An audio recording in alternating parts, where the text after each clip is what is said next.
ආයිබෝවන් අද මම කතා කරන්න හිතුව අලුත් මාතෘකාවක් ගැන. ඉතින් කලින් වීඩියෝ වගේම ඔයාලා මුලින් ඉඳන් අවසානයේ දක්වාම හොඳින් අහගෙන හිටියොත් හොඳට අවබෝධ කරගත්තොත් මේ මාතෘකාවත් ඊටාම පහසුවෙන් ඔයාලට ධාරණය කරගන්න පුළුවන්. මම අද කතා කරන්න යන්නේ අනුප්‍රාප්ත නීතිය ගැන. ඉතින් මේ මාතෘකාවනුත් විභාගයට සාමාන්‍යයෙන් ලකුණු 7ක් විතර ඔයාලට ගන්න පුළුවන්. අපි වැඩි කතා නොකර මාතෘකාවට යමු.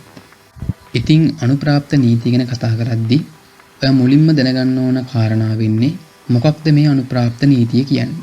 අනුප්‍රාප්ත නීතිය තියෙන්නේ මොනවද කියන කාරණාව ගැන. අපි හිතමු කිසියම් පුද්ගලයෙක් මැරෙනවා. ඉතින් මේ මැරෙන පුද්ගලයාගේ තියෙන දේපල සම්බන්ධයෙන් කොහොමද අපි කටයුතු කරන්නේ? ඒ මැරෙන පුද්ගලයාගේ දේපල සම්බන්ධයෙන් අපි කොහොමද ක්‍රියා කරන්නේ? ඉතින් මෙතෙන්දී වැදගත් වෙන්නේ අනුප්‍රාප්ත නීතිය. කිසියම් පුද්ගලයෙක් මිය ගියාට පස්සේ පුද්ගලයා සතු දේපල සම්බන්ධයෙන් අනෙක් පුද්ගලයන් සතු අයිතිවාසිකම් පිළිබඳව අවබෝධ කරගන්න මේ අනුප්‍රාප්ත නීතිය වැදගත් වෙනවා. ඉතින් අපි හිතමු මේ මිය ගිය පුද්ගලයාගේ බැංකුව සතු වත්කම් ප්‍රමාණයක් තියෙනවා. ඒ කියන්නේ බැංකුව account එකේ එයාගේ මුදල් තියෙනවා. එහෙම නැත්නම් රත්තරන් භාණ්ඩ ආරක්ෂිතව ගබඩා කරලා තියෙනවා සුරක්ෂිතාගාරවල. එන්න මේ විදියට බැංකුවක් තම ගනුදෙනුකරුවෙක් මිය ගියාට පස්සේ ඒ සම්බන්ධයෙන් කොහොමද ක්‍රියා කරන්නේ? ඉතින් මෙතෙන්දී යොදාගන්නේ අනුප්‍රාප්ත නීතියේ ප්‍රතිපාදන. ඉතින් බැංකුවක් ගනුදෙනුකරුවෙක් මිය ගියාට පස්සේ බැංකුවක් කොහොමද කටයුතු කරන්න කියලා ඔයා දැනගන්න ඕන. ඉතින් මෙතෙන්දී බැංකුවක් අවස්ථා කීපයක් යටතේ මේ කෙරෙහි අවධානය යොමු කරනවා. මොනවද ඒ අවස්ථා? පළවෙනි අවස්ථාව තමයි මේ මියගිය පුද්ගලයා නාමනයක් සිදු කරලා තියෙනම් ඒ අනුව ක්‍රියා කරනවා. හැබැයි ජංගම ගිණුමේ ශේෂය රෙන්න අනිත් ශේෂ. දෙවෙනි අවස්ථාව විදිහට ගන්නේ වළංගු අන්තිම කැමැති පත්‍රයක් ඇතනම් ඒ අනුව ක්‍රියා කරනවා. ඒ කියන්නේ මේ යන පුද්ගලයා අන්තිම කැමැති පත්‍රයක් ලියලා. ඉතින් ඒ අනුව බැංකුවක් ක්‍රියා කරනවා. තුන්වෙනි අවස්ථාව විදිහට ගන්නේ වළංගු අන්තිම කැමැති පත්‍රයක් නැහැ. ඒ මරණ පුද්ගලයා අන්තිම කැමැති පත්‍රයක් ලියලා නෙවෙයි මිය ගිහිලා තියෙන්නේ. ඉතින් මෙතෙන්දී අවධානය යොමු කරනවා මිය ගිය ගනුදෙනුකරුවගේ වත්කම් වල වටිනකම රුපියල් මිලියන 4ට වැඩිද? එහෙම නැත්නම් ඒ පුද්ගලයාගේ වත්කම් වල වටිනකම රුපියල් මිලියන 4ට වඩා අඩුද කියලා බලනවා. ඉතින් එතනදී කොහොමද කටයුතු කරන්නේ? ඒ වගේම කලින් අවස්ථාවලදී කොහොමද බැංකුවක් කටයුතු කරන්නේ? මේ එක් එක් කාරණා පිළිබඳව අපි දැන් සාකච්ඡා කරමු.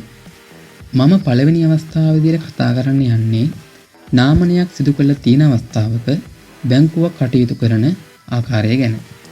ඉතින් ඔයා මුලින්ම දැනගන්න ඕන මොකද්ද මේ නාමනය කියන්නේ කියලා. අපි හිතමු ඔන්න යම්කිසි පුද්ගලයෙක් ඉන්නවා. ඒ පුද්ගලයා මැරෙන්න කලින් එයා ගාව තියෙන බැංකුවේ සල්ලි ටිකයි ඒ වගේම එයාගේ ජීවිත රක්ෂණ ඔප්පුවයි බැංකුවේ මොනවා හරි ආරක්ෂිත සේප්පු වල ඔය රත්තරන් භාණ්ඩ හරි මොනවා හරි ආභරණ හරි වටිනා දේවල් තියෙනම් අන්න ඒ වගේ දේවලුයි ඒ වගේ මේ පුද්ගලයා සමාගම් වල කොටස් එහෙම අරගෙන තියෙනම් අන්නේ කොටස් ප්‍රමාණයයි ආදී සියලුම ඒ පුද්ගලයා සතු වත්කම් ඒ පුද්ගලයා මැරුණට පස්සේ කාටද අයිති වෙන්නේ කියලා ඒ පුද්ගලයා විසින් නම් කරනවා. ඒ පුද්ගලයා විසින්ම නම් කරනවා. අපි මෙතෙන්දී ඒ නම් කිරීමට කියනවා නාමනය කියලා. ඉතින් නාමනයක් කරන්න පුළුවන් වයස අවුරුදු 16ට වඩා වැඩි ඕනම පුද්ගලයෙක්ට. තමන් මැරුණට පස්සේ තමන්ගේ දේපල අයිති වෙන්නේ කාටද? ඉතින් නාමිකයෙකු පත් කරනකොට බාලවයස්කරුවෙක් වුවත් නාමිකයෙක් විදියට අපිට පත් කරන්න පුළුවන්. ඒ වගේ මෙතෙන්දී දැනගන්න ඕන වැදගත් කාරණාවක් තමයි පළමු නාමනයක් පසු අවස්ථාවක් කරන නාමනයකින් පළමු නාමනය බල රහිත වේ. උදාහරණයක් ගමු මෙතෙන්දී. ඔන්න පියා ඉන්නවා. පියාට ඉන්නවා දරුවෝ දෙන්නෙක්. අමල් සහ කමල් කියලා. උද අමල් සහ කමල් කියලා. පියා නාමනයක් සිදු කරනවා තමන්ගේ සීලම දීපල මෙන්න මේ පුද්ගලයාට අයිති වෙන්න ඕන කියලා මරුණට පස්සේ කියලා අමල් කියන පුද්ගලයාට. මේ ඔක්කොම ලියකියවිලි හදලා ඔක්කොම කරනවා. හැබැයි ටික කාලයක් ගියාට පස්සේ මේ පියාට හිතෙනවා මේ ඔක්කොම පුතාට දෙන්නේ නැහැම. මම මේක අනිත් පුතාට දෙනවා කමල්ට දෙනවා. ඊට පස්සේ ලියනවා නාමනයක් කරනවා මගේ සීලම දීපල කමල්ට අයිති වෙනවා කියලා. ඉතින් මෙතෙන්දී අර මුලින් සඳහන් කරපු නාමනය කියන්නේ අමල්ට දේපල අයිති වෙනවා කියපු එක දැන් මෙතෙන්දී බල රහිත වෙනවා. දැන් එනම් දේපල අයිති වෙන්න ඕන කාටද ඔක්කොම අමල් කියන පුද්ගලයාට. ඒ කියන්නේ පසුව කරපු නාමනය සඳහන් පුද්ගලයාට. මුල් නාමනය බල රහිත වෙනවා. ඒ වගේම හොඳට මතක තියාගන්න කිසියම් පුද්ගලයෙක් මැරෙන්න කලින් නාමනයක් සිදු කරලා තියෙනවා. ඒ වගේම මැරෙන්න මොහොතකට කලින් හරි දවස් කිහිපයකට කලින් හරි අන්තිම කැමැති පත්‍රයක් ඒ පුද්ගලයා ලියලා තියෙනවා. මේ අන්තිම කැමැති පත්‍රයේ සඳහන් වන දෙයි නාමනය සඳහන් වන දේ දෙකක් වෙන්න පුළුවන්. අන්න ඒ වගේ වෙලාවක් ගත්තොත් මෙතින්දි වඩාත්ම බලවත් වෙන්නේ අන්තිම කැමැති පත්‍රය නෙමෙයි. වඩාත්ම බලවත් වෙන්නේ මෙන්න මේ නාමනය කියන එක. නාමනය සඳහන් පුද්ගලයාටයි ඒ මිය යන පුද්ගලයාගේ දේපල සියල්ල අයිති වෙන්නේ. එහෙම නැතුව අන්තිම කැමැති පත්‍රයේ සඳහන් පුද්ගලයාට නෙමෙයි. ඒකයි මෙතෙදි මම මුලින්ම සඳහන් කරලා තියෙන්නේ සිවිල් නඩු විධාන සංග්‍රහයේ 544 වන වගන්තියට අනුව නාමනය අන්තිම කැමැති පත්‍රයකට වඩා බලවත් වේ. එනම් නාමනයක් ටෙස්ටමේන්තු නඩුකරයක් හෝ අඩ්මිනිස්ත්‍රාත් නඩුකරයකට වඩා බලවත්. ඉතින් ඔයා හොඳින්ම මතක තියාගන්න ඕන කාරණය වෙන්නේ මෙතෙන්දී නාමනය කියන එක අනිත් සියල්ලටම වඩා බලවත් කියන කාරණාව. හරි. අපි ඊළඟ කොටසට යමු. හරි.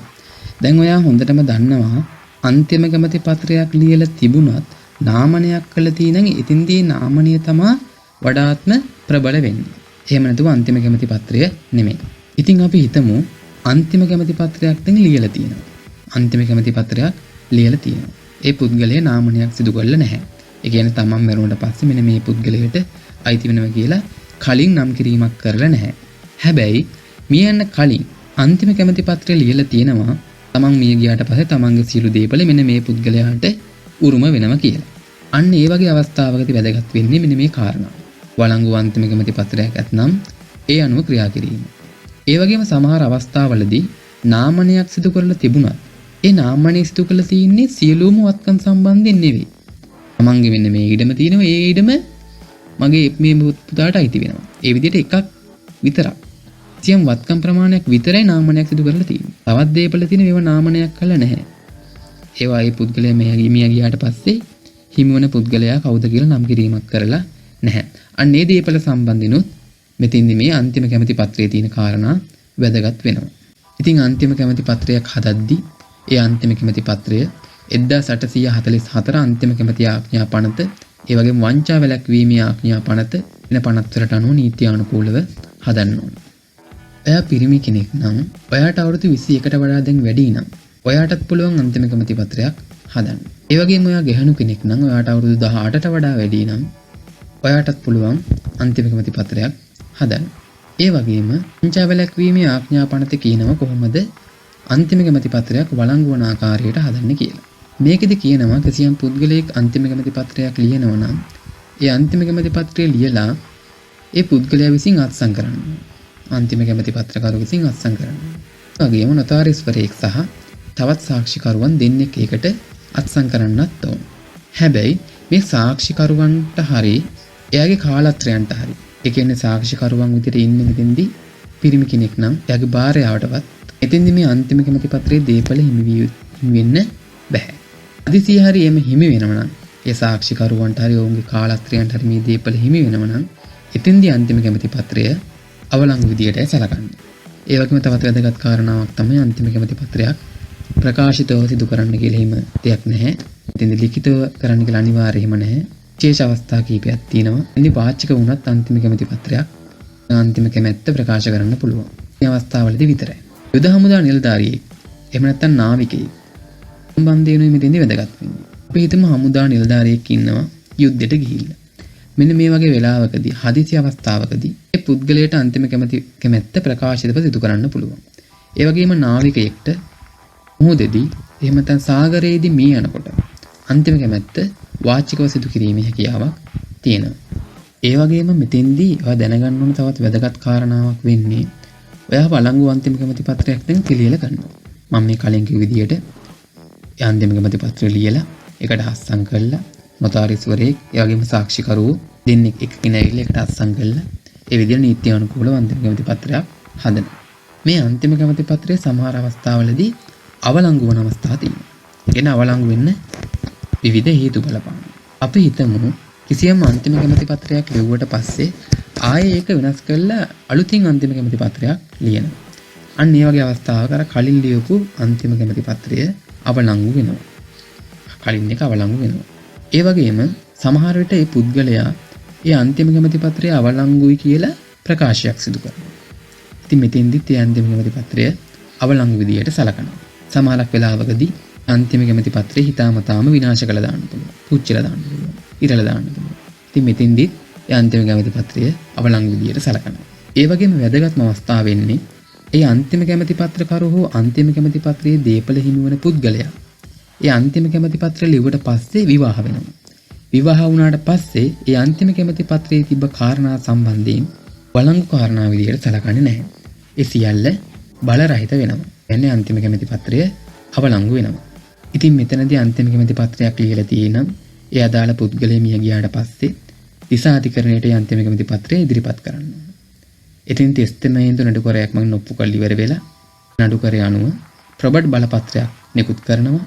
එතෙන්දී ප්‍රබඩ් බලපත්‍රයේ තියෙන ඊට උරුමකරුවන්ට දීපල බෙදා දීමක් තමයි මෙතෙන්දී සිදු වෙන්නේ. හරි. අපි ඊළඟට කතා කරන්න යන්නේ තුන්වන අවස්ථාව ගැන. වළංගු අන්තිම කැමැති පත්‍රයක් නැත්නම් කොහොමද බැංකුවක් මේ මියගිය පුද්ගලයාගේ දීපල සම්බන්ධයෙන් කටයුතු කරන්නේ? ඒක දැනගන්න. ඉතින් මෙතනදී බැංකුවක් බලනවා මේ මියගිය පුද්ගලයාගේ ගනුදෙනුකරුවගේ වත්කම් වල වටිනාකම රුපියල් මිලියන 4ට වඩා වැඩිද එහෙම නැත්නම් අඩුද කියලා. ඒ පුද්ගලයාගේ වත්කම් වල වටිනාකම රුපියල් මිලියන 4ට වඩා වැඩි නම් අදාළ දිසා අධිකරණයේ අඩ්මිනිස්ත්‍රාත් නඩුකරයක් පවරලා දිසා අධිකරණයේ ලබා දෙන අඩ්මිනිස්ත්‍රාත් බලපත්‍රයේ සඳහන් ආකාරයට ඒ අඩ්මිනිස්ත්‍රාත්වරයා වෙත දීපල බෙදා දීමේ බලය හිමි වෙනවා. අපි හිතමු මේ ගනුදෙනුකරුවගේ වත්කම් වල වටිනාකම රුපියල් මිලියන 4ට වඩා අඩුයි. මෙන්න මේ වගේ වෙලාවකදී කොහොමද බැංකුවක් කටයුතු කරන්නේ?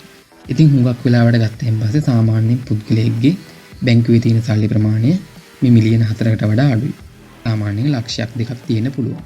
මේ සම්බන්ධයෙන් තමයි ඔයා හොඳටම දැනගන්න. ඔයාට මම කලින් පැහැදිලි කරා රෝම ලන්දේසි නීතිය අනුව, ඉංග්‍රීසි නීතිය අනුව, ඒ වගේ මුද්‍රට නීතිය, තීසවලාමේ නීතිය, මුස්ලිම් නීති වගේ නීතිවලට අනුව කොහොමද මියගිය පුද්ගලයෙක්ගේ දීපල බෙදා හරින්නේ කියලා. ඉතින් අන්න ඒ කාරණාවයි මෙතෙන්දී වැදගත් වෙන්නේ. ඒකයි මම ඔයාලට මුලින්ම මේ මාතෘකාව ගැන හොඳට පැහැදිලි කරේ. ඉතින් මෙතනදී බැංකුවක් බලනවා මේ මියගිය පුද්ගලයාට අදාළ වෙන්නේ රටේ පොදු නීතිය වන රෝම ලන්දේසි නීතියද? එහෙම නැත්නම් මම අර කලින් කිව්වා වගේ උඩරට නීතිය, තේසවලාමේ නීතිය, ඒ වගේම මුස්ලිම් නීතිය වගේ පුද්ගල නීතියක්ද? අන්න ඒ නීතිය සඳහන් වෙලා තියෙන විදියටයි බැංකුවක් විසින් මේ මියගිය පුද්ගලයාගේ දීපල බෙදා හැරීම සිදු කරන්නේ. ඉතින් එතනදී මම කිව්වා රෝම ලන්දේසි නීතිය යටතේ පුද්ගලයෙක් මිය ගියාට පස්සේ කොහොමද දීපල බෙදා හරින්නේ කියලා. ආයෙ මතක් කරගොත් කාලත්‍රය සහ දරුවන් ජීවත් වෙ ඉන්නව නම් කාලත්‍රයට භාගය දරුවන්ට භාගය. ඒ දෙපාර්ශ්ව අතර සමසමව. දරුවෝ දෙන්නෙක් හරියට වඩා වැඩි ප්‍රමාණයක් ඉන්නව නම් අර දරුවන්ට හම්බ වෙන භාගයෙන් තමයි ඉතුරු ඒ ළමයින්ට බෙදලා යන්නේ. දරුවෝ විතරක් ඉන්න නම් දරුවන් අතර සම්පූර්ණ දීපලම සමසේ බෙදලා යනවා. දරුවෝ නැතුව කාලත්‍රය සහ දෙමව්පියන් විතරක් ඉන්නව නම් කාලත්‍රයට භාගය දෙමව්පියන්ට භාගයයි. එහෙම නැතුව අපි හිතමු දෙමව්පියන් සහ සොයුර සොයුරියන් විතරයි ඉන්නේ. කියන්නේ මෙයා මැරිකල නැහැ. ඒ වගේ වෙලාවකදී ඒ සහෝදර සහෝදරයන්ට හම්බ වෙන්නේ නැහැ මේ රෝම ලන්දේසි නීතිය අනුව දෙමව්පියන් දෙන්නට සමසමව දීපල හිමි වෙනවා. ඒ වගේම උඩරට නීතිය ගැන කතා කරොත් උඩරට නීතිය කියන මාතෘකාවේදී මම කිව්වා කොහොමද පුද්ගලයෙක් මිය ගියාට පස්සේ දීපල බෙදා හරින්නේ කියලා. එතෙන්දී කාලත්‍රය සහ දරුවන් විතරක් ජීවත් වෙලා ඉන්නව නම් එතෙන්දී මේ දෙපාර්ශ්වයටම සමාන කොටස් තමයි හිමි වෙන්නේ. රෝම ලන්දේසි නීතිය නම් කිව්වේ කාලත්‍රයට භාගයයි දරුවන්ට භාගයයි දරුවන්ට හම්බ වෙන භාගයෙන් තමයි දරුවෝ කීපයක් ඉන්නවා නම් ඒ දරුවෝ අතර බෙදලා යන්නේ. ඒ මෙතෙන්දී එහෙම නැහැ. උඩරට නීතිය එහෙම නැහැ. මෙතෙන්දී උඩරට නීතිය කියන්නේ කාලත්‍රයට හම්බ වෙන දරුවන්ට වගේම සමාන කොටසක්. එනේ දරුවෝ දෙන්නයි කාලත්‍රයේ ඉන්නව නම් ඒ තුන් දෙනාට තුනෙන් එක බෙදෙන්නේ. ඒ රෝම ලන්දේසි නීතිය මේ වගේ වෙලාවකදී බෙදුවේ දෙකෙන් එකේ මුනේ කාලත්‍රයට ඉතුරු දෙකෙන් එකෙන් තමයි ඒ දරුවෝ අතර බෙදලා ගියේ. ඒ වගේම උඩරට නීතිය කියනවා කාලත්‍රය විතරක් ජීවත් වෙලා ඉන්නව නම් කාලත්‍රයට සම්පූර්ණ දීපලම හිමි වෙනවා. දරුවෝ විතරක් නම් ඉන්න දරුවන් අතර සමානව බෙදලා යනවා. මේ දෙගොල්ලම තෝ දෙමව්පියන් විතරක් ඉන්නව නම් ඒ දෙමව්පියන් දෙන්න අතර සමානව බෙදලා යනවා. මේ විදිහට තමයි උඩරට නීතියේ දීපල බෙදා හැරීම සිදු කරේ. තේසවලාමේ නීතිය අනුව කොහොමද දීපල බෙදා හැරීම සිදු කරේ? පුද්ගලෙක් මිය ගියාට පස්සේ. එතෙන්දී මම කිව්වා කාලත්‍රය සහ දරුවන් ජීවත් වෙලා ඉන්නව නම් කාලත්‍රයට භාගයයි දරුවන්ට භාගයයි. මේ කොට සමසේ බෙදෙනවා දරුවන් අතර. අර රෝම ලන්දේසි නීතිය වගේමයි. දරුවෝ විතරක් ඉන්නව නම් දරුවන් අතර සමසමව. ඒ කාලත්‍රය සහ දෙමව්පියන් ඉන්නව නම් එයාට භාගය දෙමව්පියන්ට භාගය. දෙමව්පියන් සහ සොයුර සොයුරියන් ඉන්නව නම් දෙමව්පියන්ට විතරක් සමසේ හිමි වෙනවා. දෙමව්පියන්ගෙන් එක්කෙනෙක් සහ සහෝදර සහෝදරයන් ඉන්නව නම් ඒ ඉන්න ජීවත් වෙලා ඉන්න දෙමව්පියන්ගෙන් එක්කෙනාට භාගයක් හම්බ වෙනවා. ඊටු භාගය සහෝදර සහෝදරයන්ට හම්බ වෙනවා. ඒ මං කිව්වේ තේසවලාමේ නීතිය අනුව දීපල බෙදා හැරීම සිදුවන ආකාරය. ඒ වගේම මුස්ලිම් නීතිය ගැන මෙතෙන්දී සඳහන් කරවොත් එතෙන්දී මුස්ලිම් නීතියේදී අන්තිම කැමැති පත්‍රයක් ලියන්නේ නැතුව මියගේ පුද්ගලයෙක් සම්බන්ධයෙන් දේපල කොහොමද බෙදා හරින්නේ කියලා පොදු රීතියක් නැතයි කියලා මං ඒ මාතෘකාව කතා කරනකොට කතා කළා. ඉතින් මේ මං කිව්වේ අන්තිම කැමැති පත්‍රයක් නොමැති වෙලාවක ඒ පුද්ගලයාගේ වත්කම් වල වටිනකම රුපියල් මිලියන 4ට වඩා අඩුයි නම් කොහොමද බැංකුව සතු දේපල බෙදා හැරීම සිදු කරන්නේ කියලා. ඉතින් මෙන්න මේ විදිහට තමයි බැංකුවක කිසියම් ගනුදෙනුකරුවෙක් මිය ගියාට පස්සේ එයාගේ බැංකුව සතු දේපල බෙදා හැරීම සිදු කරන්නේ. ඉතින් අනුප්‍රාප්ත නීතිය යටතේ ඔයාට මෙන්න මේ කොටස විතරයි අදාළ වෙන්නේ. අනුප්‍රාප්ත නීතිය දැන් අවසන්.